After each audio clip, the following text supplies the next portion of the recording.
मैंने लिखा कि अगर माएँ अपनी बेटियों को थप्पड़ सहने के बजाय थप्पड़ का जवाब देना सिखाती, तो बेटियों की अर्थी नहीं उठती। इसके 2 पहलू हैं। पहला कि माँ अपनी बेटी को बता देती कि अगर उसने थप्पड़ मारा है तो ज़रूरी नहीं है कि इसमें तेरी गलती होगी। और गलती होगी भी तो किसी को हक नहीं है कि वो तुझ पे हाथ उठा सके। चाहे वो थप्पड़ हो, चाहे फिजिकली या मेंटली टॉर्चर हो, किसी को हक नहीं बनता है। अगर गलती है तो वो समझा सकता है। सेम यही चीज ना मैं लड़कों के लिए भी बोलूंगी। हर जगह सिर्फ लड़के ही गलत नहीं होते हैं, लड़कियां भी गलत होती हैं।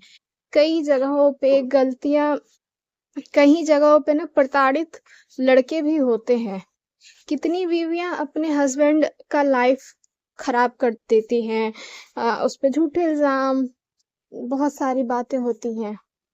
तो पहलू दोनों तरफ है, लेकिन हम इस चीज पे ध्यान देंगे ना कि क्या चीज ज्यादा होता है। मगरमच्छ का तालाब है, उसमें बहुत सारे मगरमच्छ हैं, उसमें सिर्फ 2 या 3 मछली है, तो हम उस तालाब को मगरमच्छ का तालाब ही कहेंगे, उसे हम मछलियों का तालाब नहीं कह सकते। तो ठीक उसी तरीके से हमारे समाज में जो ज्यादातर प्रताड़ना होती है वो औरतों पर ही होती है। बहुत पुराने समय से ये चली आ रही है। तो हम ज्यादातर बातें औरतों के पर्सपेक्टिव से ही करते हैं, उनकी अवधारणा से ही करते हैं। चलो ये हो गया।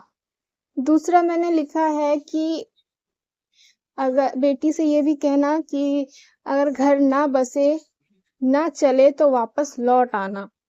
तो इसके आगे मैं एक और लाइन ऐड करना चाहूंगी कि अगर घर नहीं बसता है तो लौट आना, ना अपनी जिंदगी बर्बाद करना, ना किसी और की। क्योंकि मैंने आजकल की सोसाइटी में ना, जब आप 4 लोगों के बीच में रहते हो तो आपके पास 4 कहानियां आती हैं। ठीक है, जब तक आप असली दुनिया में नहीं उतरोगे ना, तब तक आपको असली कहानी का पता नहीं चलेगा। किताबों में, नाटकों में ज्यादातर जगहों पे औरतों को ही कमजोर बताया गया है, लेकिन हर जगह नहीं होता है। 100 में से 80% औरतों के साथ बुरा होता है, लेकिन 20% मर्दों के साथ भी बुरा होता है। तो मैं यहाँ पे मर्द या औरत की बात नहीं करना चाहूंगी, मैं यहाँ पे सही और गलत की बात करना चाहूंगी। चाहे मर्द हो या औरत हो, अगर उनसे कोई रिश्ता नहीं निभता है तो वो उस रिश्ते को खत्म कर दे। ये नहीं है कि उस झंडे को लोग क्या कहेंगे, माँ बाप क्या कहेंगे की वजह से डोलते रहो लेके। नहीं, अपनी जिंदगी और सामने वाले की जिंदगी बर्बाद मत करो। नहीं निभ रहा है, मत निभाओ। एक रिश्ते को आ, गलत मुकाम पे ले जाकर खराब करने से बेहतर है उस रिश्ते को एक सही मुकाम पे ले जाकर खत्म कर देना। ऐसा मेरा मानना है।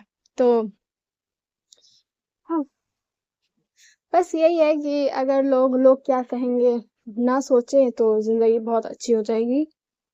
और देखो, अगर कोई रिश्ता नहीं निभता है तो उसको एक अच्छे नोट पे खत्म कर दो। उसको ये नहीं कि बोझ की तरह ढोते रहो। अगर तुमसे कोई रिश्ता नहीं निभ रहा है तो उसको वहीं पे खत्म कर दो। एग्जाम के लिए अगर हम हस्बैंड और वाइफ का रिश्ता लें, तो क्या पता दोनों में से कोई एक दूसरे को पसंद ही ना करे, तो उस रिश्ते को तुरंत खत्म कर दो। कोशिश करो चलाने की, अगर ना चले तो खत्म कर दो। ये नहीं है कि अब नहीं चल रहा है तो तुम एक्स्ट्रा मैरिटल अफेयर ही कर रहे हो।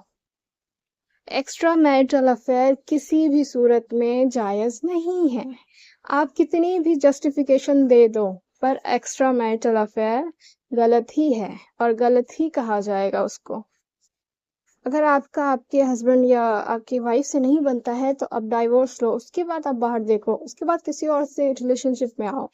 लेकिन अगर आप ऑलरेडी कमिटेड हो, इवन दो आप उस कमिटमेंट में खुश नहीं हो, तो यार उस कमिटमेंट को पहले खत्म करो, फिर किसी और से कमिटेड हो।